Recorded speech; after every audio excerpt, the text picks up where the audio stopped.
నమస్కారము. ఇక్కడ మనం ఒక ప్రశ్న చూద్దాము. రామాయణానికి సంబంధించి వాల్మీకి రామాయణం ప్రకారం లంకలోని అశోకవనములో బందీగా ఉన్న సీతాదేవికి ధైర్యం చెబుతూ అంతర్గత సమాచారాన్ని అందిస్తూ నిరంతరం సేవలు చేసింది ఎవరు? ఆప్షన్ చూస్తే A Trijata, B Sarama, C Shurpanakha, D Mandodari. ఇక్కడ మనం కొంతవరకు కూడా బేసిక్ రామాయణం తెలిసిన వీరిద్దరిని మనం ఎలిమినేషన్ చేసేయచ్చు. ఏ విధంగా అంటే శూర్పణఖ వలనే ఈ రావరావణ యుద్ధానికి కారణమే శూర్పణఖ. సో మండోదరి రావణాసురుడి భార్య. వీరిద్దరిని మనం ఎలిమినేషన్ చేయొచ్చు ఈ విషయంలో. మరి త్రిజట, సరమ. త్రిజట కూడా లంకలో అశోకవనములో ఉన్నటువంటి సీతాదేవి గారికి సపర్యలు చేస్తూ సేవ చేస్తూ ఉంటుంది, ధైర్యం చెబుతూ ఉంటుంది. అదేవిధంగా మనము త్రిజట గురించి మాట్లాడేటప్పుడు త్రిజట స్వప్నము అంటాం. అంటే త్రిజటకి ఒక కల వస్తుంది.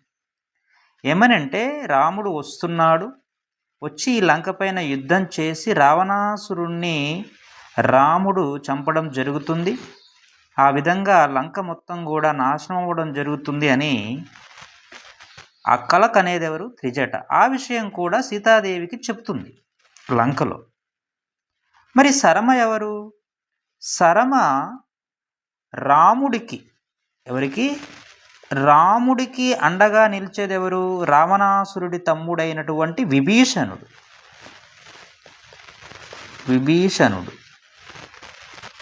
ఈ విభీషణుడి యొక్క భార్యే సరమ. వాల్మీకి రామాయణంలో మనకి త్రిజటకి సరమ విభీషణుల మధ్యన ఎక్కడా కూడా లింక్ అనేది చూయించాడు. కాకపోతే మనము పద్మపురాణంలో కానీ లేకపోతే ఆనంద రామాయణంలో కానీ రఘునాథ రామాయణంలో కానీ చూసినట్లయితే ఈ త్రిజట ఎవరో కాదు, విభీషణుడి యొక్క కూతురే అని చెప్పడం జరుగుతుంది. త్రిజట విభీషణుడి యొక్క కూతురే. ఆవిడకే కలుస్తుంది ఏమని? రాముడు వస్తున్నాడని, రావణాసురుడిని వధిస్తాడని కూడా. సరమ ఎవరు? విభీషణుడి యొక్క భార్య. ఈమె ఇక్కడ చూడండి, త్రిజట సేవలు చేస్తుంది, ధైర్యం చెబుతుంది, ఓకే. కాకపోతే ఏమన్నాడు చూడండి ప్రశ్న, అంతర్గత సమాచారాన్ని అందిస్తూ, అంటే ఒక స్పై లాగా, ఇంటర్నల్ సోర్స్ లాగా. అంటే లంకలో ఏమి జరుగుతుందో ఆ విషయాలన్నీ కూడా వచ్చి సీతాదేవితో పంచుకునేది అని అర్థమా? అంతర్గత సమాచారాన్ని అందించడం అంటే సేవలు చేసేది ఎవరు? త్రిజట, ఓకే. కలగన్నది కూడా ఎవరు? త్రిజటనే, ఓకే. కానీ అంతర్గత సమాచారాన్ని లంకలో, అంటే రాముడు వస్తున్నాడని, లంక సైన్యం సిద్ధమవుతుందని, రావణాసురుడు సిద్ధమవుతున్నాడని యుద్ధానికి, అదేవిధంగా రాముడు వానర సైన్యంతో వస్తున్నాడని, ఇవన్నీ కూడా చెప్పేది ఎవరు అంటే సరమ. అంటే లంకలో ఏం జరుగుతుందో చెప్పేది సరమ, అంతర్గత సమాచారం. అది గుర్తుంచుకోవాలి మనం. అయితే ఇక్కడ ఇంకోటి చెప్పాను చూసారా, ఈ త్రిజట సరమ ఎవరో కాదు, వీరిద్దరూ సరమ తల్లి అయితే త్రిజట కూతురు అవుతుంది. వీరు విభీషణుడితో సంబంధం చూసాం ఇక్కడ. విభీషణుడి భార్యే సరమ, కూతురే త్రిజట అని. కానీ వాల్మీకి రామాయణంలో ఈ విషయాన్ని చెప్పరు, అది మనం గమనించాలి. పద్మపురాణంలో కానీ, ఆనంద రామాయణంలో కానీ, రఘునాథ రామాయణంలో కానీ చూస్తూ ఉంటాం విషయాన్ని.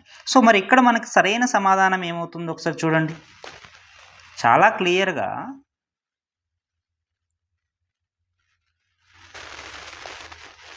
సరమ అవుతుంది. ఏమవుతుంది? సరమ. ఒకవేళ సీతాదేవికి సపర్యలు చేస్తూ సేవలు చేసిందంటే త్రిజట ఓకే. కానీ అంతర్గత సమాచారాన్ని అన్న పదం వాడాడు కాబట్టి మనం సరమ అని చూడాలి. సరమ యొక్క భర్త విభీషణుడు. త్రిజట ఏమవుతుంది? సరమకి కూతురు. ఇది గమనించుకోవాలి. Thank you.